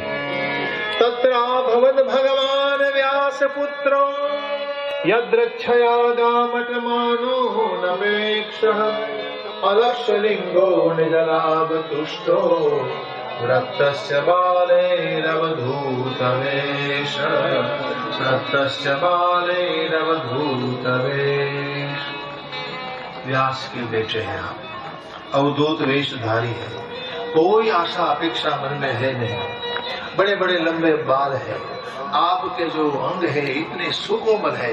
यहाँ लिखा है, वर्णन किया है, सुखदेव जी 16 साल की उम्र के हैं, श्याम वर्ण के हैं, और महापुरुष के 32 लक्षण होते हैं ना, यह सुखदेव जी के 36 लक्षणों की चर्चा है। ये केवल 32 लक्षणा नहीं है, 36 लक्षणा है। सुखदेव जी साक्षात शंकर जैसे है, और हाथ पकड़कर आगे आए, और उस समय सभा मंडप में कोई पहचान गया होगा और खड़े हो गए, सब उठ खड़े हुए, जय जयकार हुआ। सुखदेव जी भगवान की, भागवत भगवान की। बैठ गए। जैसे नक्षत्रों के बीच में चंद्रमा की शोभा होती है, वैसे शोभायमान दिखाई देते हैं। महीयसा ब्रह्मर्षि राजर्षि देवर्षि संगे यथ इंदूर रक्षारा निकरे परितः। जैसे नक्षत्रों के बीच में इंदु यानी चंद्रमा की शोभा होती है, चंद्र गुरु है। सुखदेव जी को चंद्र गुरु माना है। हमारे यहाँ शास्त्रों में 5 गुरु है, आचार्य, मृत्यु, वरुण, सोम, औषधय, पय। 5 प्रकार के गुरु बताए, उसमें एक प्रकार है सोम गुरु, सोम यानी चंद्र गुरु। यहाँ सुखदेव जी चंद्र गुरु के समान बैठे हैं, और उस समय महाराज परीक्षित आए, पैर धोए और अपना मस्तक रखकर कहा, बाप जी आज मेरे सब पितृ तृप्त हो गए, क्योंकि ब्रह्मनिष्ठ महापुरुष अगर कोई एक आपके घर आ जाए तो आपके सब पितृ तृप्त हो जाएंगे। ब्रह्म को जानने वाला कोई भी आए बस हमारे घर। और कहा, बाप जी मेरे मन में 2 प्रश्न है, आप योगी के परम गुरु है, मेरा प्रश्न यह है कि जिसको मरना है उसको क्या करना है? पुरुषस्य यत् कार्यं म्रियमाणस्य सर्वथा। जो म्रियमाण है, जो मरने वाला है, हम सब मरने वाले हैं, अभी क्या करना चाहिए ये पूछा। और दूसरा प्रश्न किया, वो क्या जपे, या श्रोतव्य वो क्या सुने, यत् कर्तव्य वो क्या कर्तव्य निभाए, स्मर्तव्य किसका स्मरण करे, भजनीयम वा किसका भजन करे, ब्रूहि यद्वा विपरीयम या तो उसके कोई विपरीत कोई तो मुझे बता दीजिए महाराज। 2 प्रश्न हुए और सुखदेव जी कथा का सीधा आरंभ कर देते हैं। देखिए आपने कभी कथा करी नहीं है, कथा कहने का आपका अभ्यास भी नहीं है, आप ज्ञानी बहुत है लेकिन अनुभूति महापुरुष, अनुभूति वाले महापुरुष है, तो मंगलाचरण करना भूल गए होंगे, सीधी कथा का आरंभ कर दिया। करेंगे मंगलाचरण आगे 4थे अध्याय में 10 मंत्रों में करेंगे, लेकिन यहां से आरंभ कर दिया। महाराज तुम्हारा प्रश्न श्रेष्ठ है, उत्तम है, वकार से शुरुआत कर दी। वर्याने सते प्रश्न कृतो लोकहितो नृपः आत्मवित् सम्मतः पुंसा श्रोतव्यादिषु यः परः। एक आत्म विषय तुमने पूछा है, तुम्हारा प्रश्न लोक हितकारी है, और घर के प्रपंच में डूबे रहने वाले लोग कभी ब्रह्म को जान नहीं पाते। देखो महाराज मेरी बात सुनो, तुम सब छोड़कर आया है, मुझे पता है, बड़ा अच्छा किया तुमने। ज्यादातर लोगों का समय नींद में बीत जाता है, दिन का समय व्यापार में चला जाता है, रात्रि का समय विषय भोग में बीत जाता है। वो कब भगवान को पा सकता है? गृहस्थ में रहने वाले कभी भी प्रभु को पा नहीं सकते महाराज, लेकिन तू पाएगा भगवान को, क्योंकि जिस भगवान को तू पाना चाहते हो वो सर्वात्मा है, कहा नहीं है वो। और उनके लिए मैं तुम्हें 3 मार्ग बताने जा रहा हूं। पहला है श्रवण, दूसरा है कीर्तन, तीसरा है स्मरण। श्रोतव्य, कीर्तव्य, स्मर्तव्य। और देखो महाराज, जन्म का, जीवन का एक ही लाभ है कि हमारे अंत समय में हमारी जिह्वा पर हरिनाम आना चाहिए। जन्म लाभ परम पुंसाम अंते नारायण स्मृति ही। बहुत बड़ी बात बता दी, अंते नारायण स्मृति। देखो हमारी मृत्यु क्षण नाम क्षण होनी चाहिए। हमारी मृत्यु क्षण जब हम मर रहे हो उस समय हमारी जिह्वा पर हरिनाम आना चाहिए, तो जीत गए आप संसार को। इसके लिए आपको सारी जिंदगी नाम स्मरण का अभ्यास करना पड़ेगा।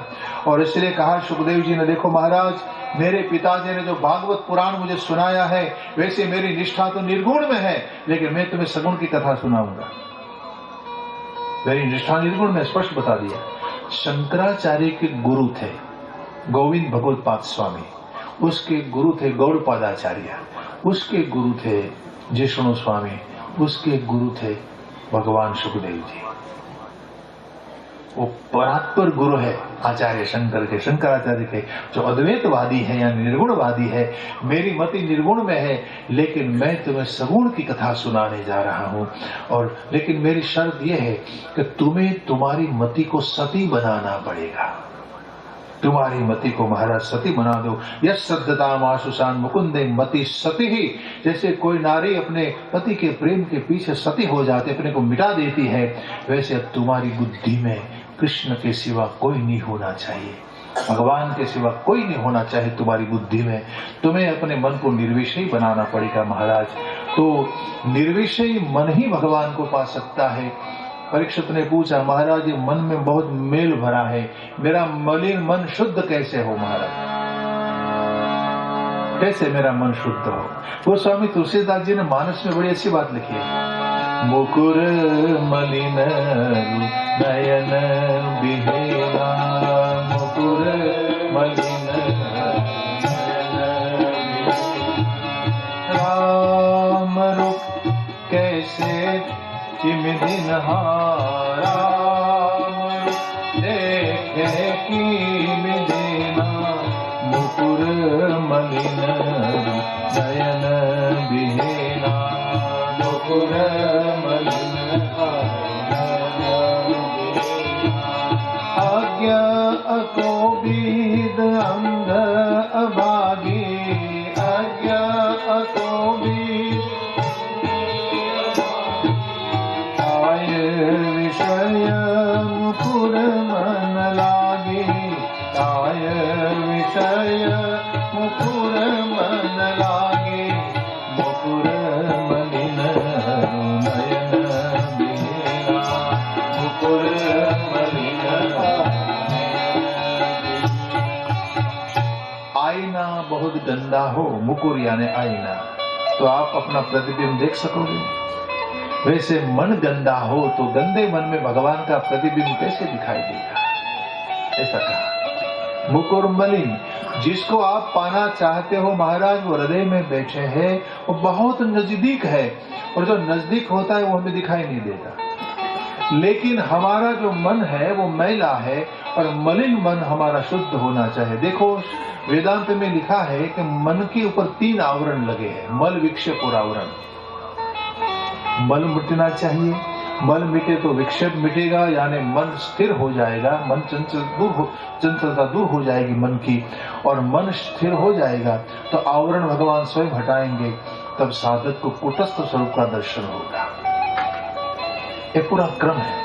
तो अपने मन को, मलिन मन को, अपने मन रूपी दर्पण को निज मन मुकुर सुधार, हम बोलते हैं ना हनुमान चालीसा में, निज मन मुकुर सुधार। मेरा मन रूपी दर्पण को मैं कैसे सुधारूं महाराज? ये टेक्निक अगर आपके पास हो तो मुझे बता दीजिए। और यही टेक्निक की बातें सब भगवान सुखदेव जी करेंगे परीक्षित राजा के सामने, और योग मार्ग से वो आरंभ करेंगे। योग मार्ग से, असल में वो योगी है ना, वक्ता जैसा होता है वहां से आरंभ करता है कथा का।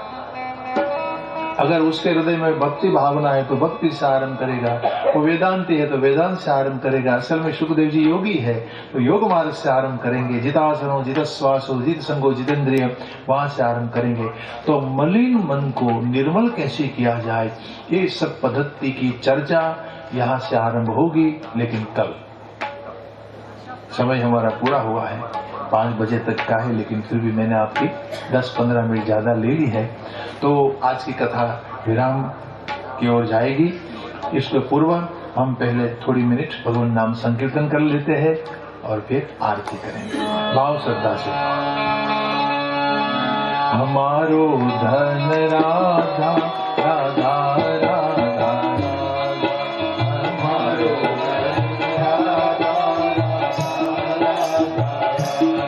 हमारो धन राधा राधा राधा हमारो धन राधा राधा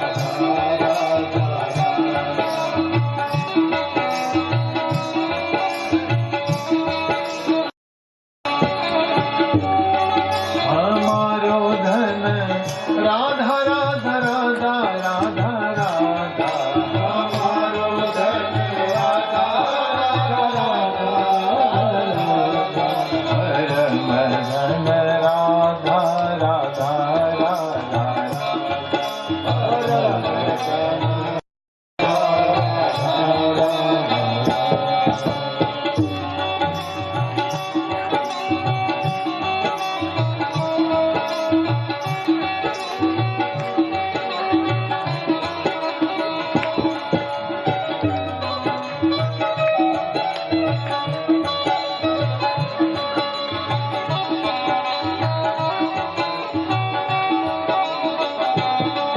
जीवन धन राधा राधा राधा राधा राधा जीवन धन राधा राधा राधा राधा परम धन राधा राधा राधा राधा राधा परम धन राधा राधा राधा राधा हमारो धन राधा राधा राधा हमारो धन राधा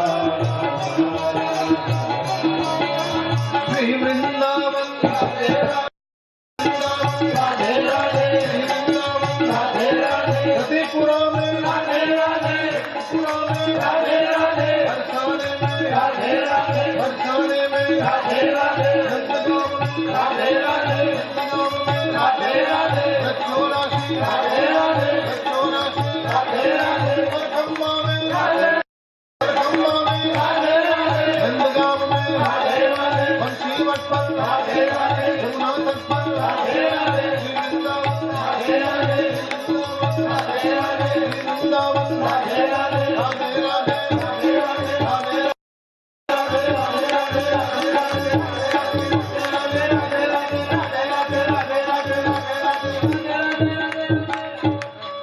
वृंदावन हमारी लाल की जय।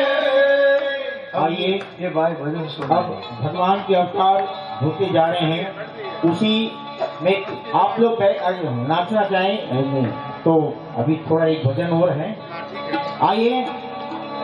आएंगे बिहारी चले आएंगे बिहारी, आएंगे बिहारी चले आएंगे बिहारी, राधे राधे राधे राधे राधे राधे रतो चले आएंगे बिहारी, राधे राधे रतो चले आएंगे बिहारी, आएंगे बिहारी चले आएंगे बिहारी, आएंगे बिहारी चले आएंगे बिहारी।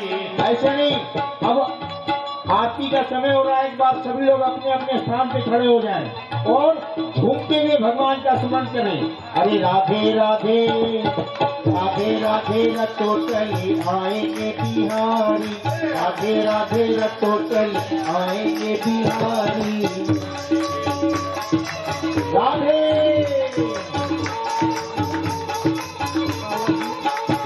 हो राधा मेरी चंदा चकोर है बिहारी, राधा मेरी चंदा चकोर है, ओ राधा मेरी चंदा चकोर है बिहारी, राधा मेरी चंदा चकोर।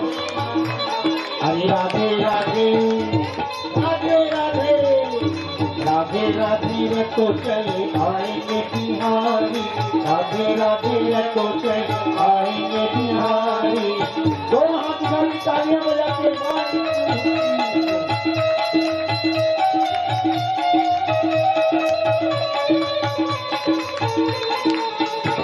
हो राधा मेरी मिश्री को स्वाद है बिहारी, राधा मेरी मिश्री को, ओ राधा मेरी मिश्री को स्वाद है बिहारी, राधा मेरी मिश्री को स्वाद है बिहारी। राधे राधे राधे राधे राधे राधे राधे रटो चले आएंगे बिहारी, राधे राधे रटो चले आएंगे बिहारी, आएंगे बिहारी चले आएंगे बिहारी, आएंगे बिहारी चलो आएंगे बिहारी। राधे राधे राधे राधे राधे राधे रटो चले आएंगे बिहारी, राधे राधे रटो चले आएंगे बिहारी। अरे राधा मेरी नथनी तो कंगन बिहारी, राधा मेरी ओ राधा मेरी नथनी तो कंगन बिहारी, राधा मेरी नथनी तो कंगन बिहारी। अरे राधे राधे राधे राधे राधे राधे रटो चले आएंगे बिहारी, राधे राधे रटो चले आएंगे बिहारी। जय हो।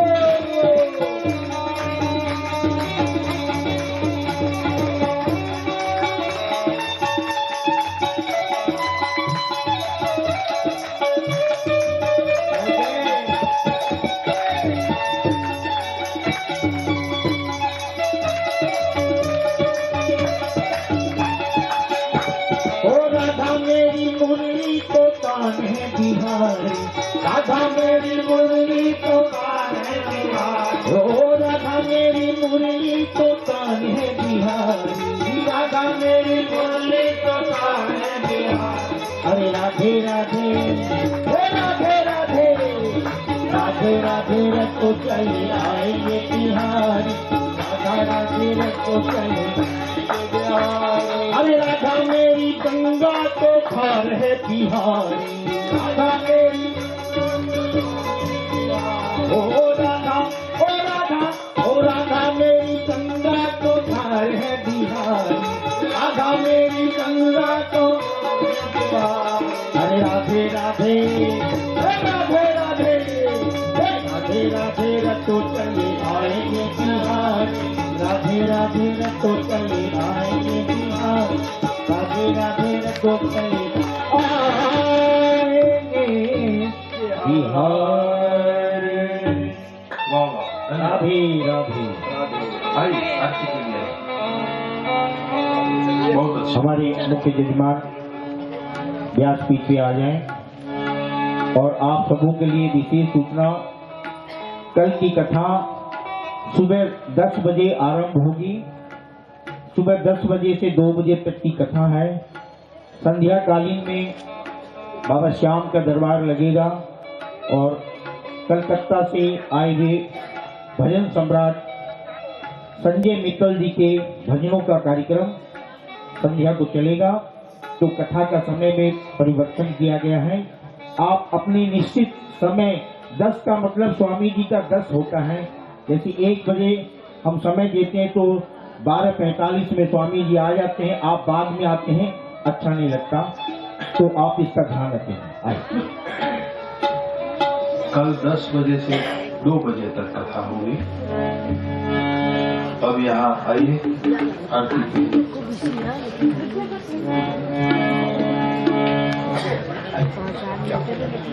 उत्तर पूजन कर लीजिए।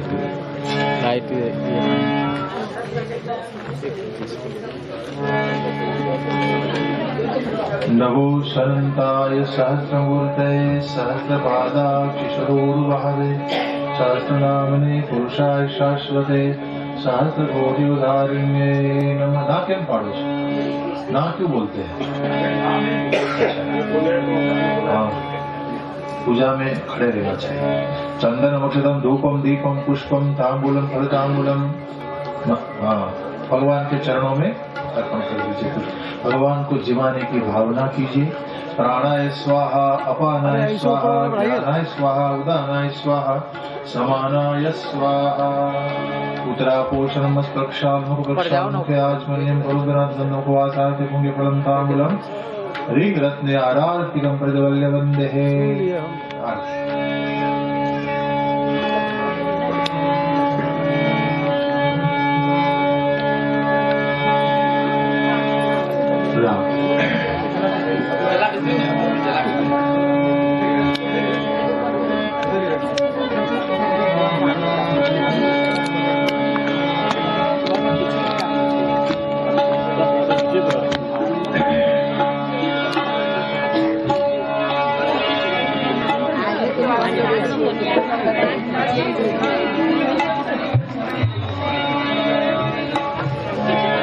श्री बांके बिहारी तेरी आरती गाऊं, कुंज बिहारी तेरी आरती गाऊं, आरती गाऊं प्यारे तुझको भी जाऊं, बांके बिहारी तेरी आरती गाऊं, बांके बिहारी तेरी आरती गाऊं। मोर मुकुट प्रभु शीश पे सोहे, प्यारी बंसी मेरो मन मोहे, देख छवि बलिहारी में नाम, बांके बिहारी तेरी आरती गाऊं। चरणों से निकली गंगा प्यारी, किसने सारी दुनिया तारी, मैं उन चरणों के दर्शन पाऊं, बांके बिहारी तेरी आरती गाऊं। दास अनाथ के नाथ आप हो, दुख सुख जीवन प्यारे साथ आप हो, हरि चरणों में शीश झुकाओ, बांके बिहारी तेरी आरती गाऊं। श्री हरिदास के प्यारे तुम हो, मेरे मोहन जीवन धन हो, देख युगन बांके बिहारी तेरी आरती गाऊं, हे गिरधारी तेरी आरती गाऊं, श्याम सुंदर तेरी आरती गाऊं। कर्पूरगौरं करुणावतारं संसारसारं भुजगेन्द्रहारं सदा वसन्तं हृदयान्विते ओम भवानी शरणं। ना आगे आप कैमरा घुसा लेते हो। मंगलम भगवान विष्णु मंगलम गरुड़ध्वज मंगलम पुंडरीकाक्षो मंगलाय तनोहरि सर्वमंगलमांगल्ये शिवे सर्वार्थसाधिके शरण्ये त्र्यंबके गौरी नारायणी नमोस्तुते। यानि कानि च पापानि जन्माद सर्वितानि च तानि श्रवाणानि शक्तो पश्चाभ्याम देवाभिवंदनम पश्चात से आत्माभिवंदनम।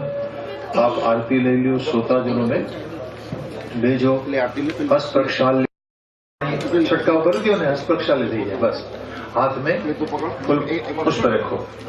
जगनेन जगन्मय जंत देवास्तानि धर्माणि प्रथमन्यासन् देहनाकं महिमानः सचन्द्रपुरवे साध्यः सन्ति देवः। आरती बाईना हाथમાંથી લઈ લો અને બધાને બીજાને આપી શકાય। ઓમ નાના સુગંધ પુષ્પાણિ તથા ભવાની ચ પુષ્પાંજલિર્મયા દત્વા ગૃહાણં પરમેશ્વર પુરાણ પુરુષોત્તમાય નમઃ। ચરણયોર્મંત્ર પુષ્પાંજલિં સમર્પયામિ। ये प्रसाद दीजिए सबको, जो भी व्यवस्था है।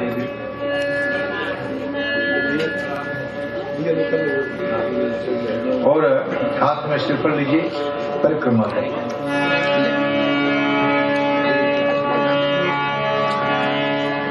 नमः शिवाय ओम नमः शिवाय नमः शिवाय नमः शिवाय नमः शिवाय। सबको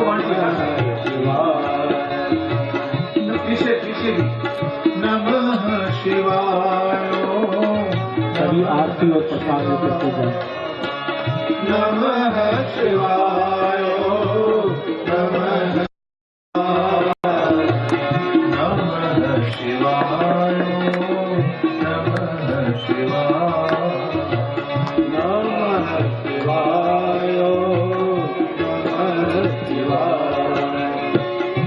नमः शिवाय नमः शिवाय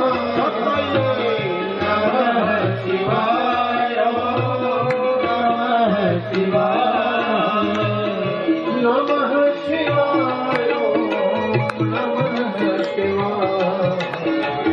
नमः शिवाय नमः शिवाय नमः शिवाय नमः शिवाय नमः शिवाय नमः शिवाय नमः शिवाय बोलो श्री भागवत भगवान की द्वारिकाधीश की सद्गुरु भगवान की नमः पार्वती हरे हर हर महादेव। सभी आरती और सबको प्रसाद दीजिए। मिल करके पीछे जाएं। पीछे जो लोग खड़े हैं ना वहाँ पे प्रसाद दीजिए। सब खड़े हैं? अच्छा, भगवान का प्रसाद दीजिए।